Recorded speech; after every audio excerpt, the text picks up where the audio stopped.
Hello everyone, welcome to UPSC Unstoppables। Literature in ancient India की इस series में हम बात कर रहे हैं बुद्धिस्ट लिटरेचर के बारे में। और लास्ट के कुछ एपिसोड्स में हमने बुद्धिस्ट लिटरेचर के कैनोनिकल टेक्स्ट के बारे में बात की। ऐसे लिटरेचर, ऐसा टेक्स्ट जिसको ऑथेंटिक, रिलायबल, फंडामेंटल माना जाता है जब भी बुद्धिज्म को स्टडी करना होता है। लेकिन बुद्धिस्ट लिटरेचर में सिर्फ कैनोनिकल टेक्स्ट नहीं आते, बल्कि नॉन कैनोनिकल टेक्स्ट की भी एक लंबी लिस्ट आपको देखने को मिलती है। आज के एपिसोड में हम ऐसे ही एक नॉन कैनोनिकल टेक्स्ट के बारे में बात करेंगे जिसका नाम है मिलिंद पन्हो। अगर आप इसको लिटरल सेंस में देखें तो इसका मतलब है मिलिंद के प्रश्न। पन्हो मतलब प्रश्न, यानी कि कुछ ऐसे क्वेश्चंस जो मिलिंद के द्वारा पूछे गए। अब पॉइंट ये है कि मिलिंद कौन है और उनके द्वारा पूछे गए जो प्रश्न हैं ये बुद्धिस्ट लिटरेचर में कैसे काउंट होते हैं, इसी को हम देखेंगे इस एपिसोड में। मिनियांडर यानी कि मिलिंद, मिनियांडर ये एक्चुअल में एक इंडो ग्रीक रूलर रहे हैं।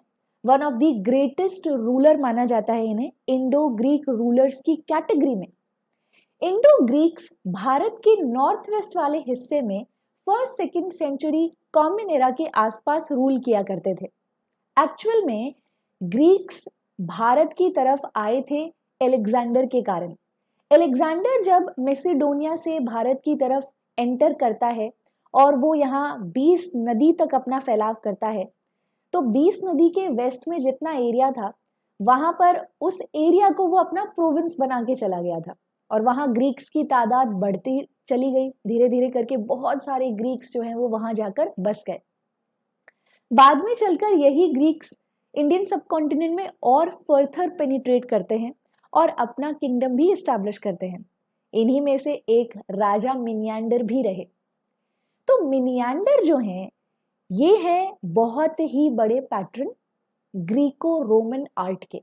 न कि सिर्फ ये, बाद के समय में ये बुद्धिज्म को भी अडॉप्ट कर लेते हैं, बुद्धिज्म को भी पैट्रोनाइज करते हैं। लेकिन ऐसा क्या हुआ, जब ये भारत आए तो इन्हें सुनने को मिला बुद्धिस्ट फिलॉसफी के बारे में। इंडियन सबकॉन्टिनेंट के नॉर्थ वाले रीजन में बुद्धिस्ट फिलॉसफी बहुत ज्यादा पॉपुलर थी।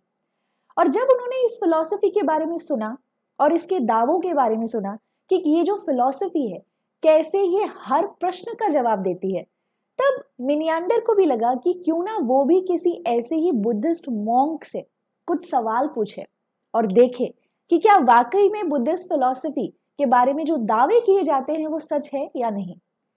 तब जाके मिनियांडर ने मुलाकात की बुद्धिस्ट मॉन्क नागसेन से और उनसे पूछे कुछ प्रश्न। इन्हीं क्वेश्चंस के आंसर्स नागसेन ने दिए और इन आंसर्स को सुनकर मिनियांडर इतने खुश हुए, उन्हें समझ आ गया कि बुद्धिस्ट फिलॉसफी वाकई में हर प्रश्न का जवाब दे सकती है। और इसके बाद वो खुद भी बुद्धिज्म को अडॉप्ट करते हैं। तो मिनियांडर यानी मिलिंद और नागसेन के बीच में ये जो क्वेश्चन आंसर सेशन हुआ है, इसी को बाद में चल के रिकॉर्ड किया गया। ऑब्वियस ही बात है कि ये सेशन ओरली हुआ था और बाद में ये क्वेश्चंस और आंसर्स जो थे, जो भी इनके बीच में डिबेट डिस्कशन हुआ, वो काफी पॉपुलर हो गए लोगों के बीच और बाद में चलकर इसको प्रॉपरली कंपाइल कर लिया गया। तो मिलिंद पन्हो एक ऐसा ही टेक्स्ट है जिसमें मिनियांडर और नागसेन के बीच में जो सवाल जवाब हुए उसका कंपाइलेशन है। कहते हैं मिलिंद पन्हो को ओरिजिनली संस्कृत भाषा में लिखा गया था और बाद में चल के इसे पाली में भी ट्रांसलेट किया गया। यही है मिलिंद पन्हो।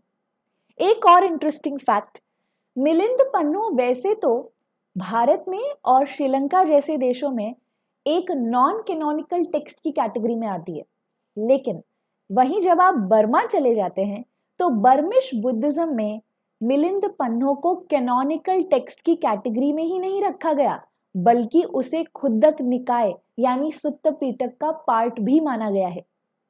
अलग अलग जगहों पे अलग अलग मान्यताएं हैं, लेकिन ज्यादातर लोग या फिर हम कॉमन ट्रेडिशन की बात करें तो यही कहा जाता है कि मिलिंद पन्हो कैनोनिकल नहीं बल्कि नॉन कैनोनिकल टेक्स्ट की कैटेगरी में आता है। Isn't it interesting? Stay tuned. Thank you so much.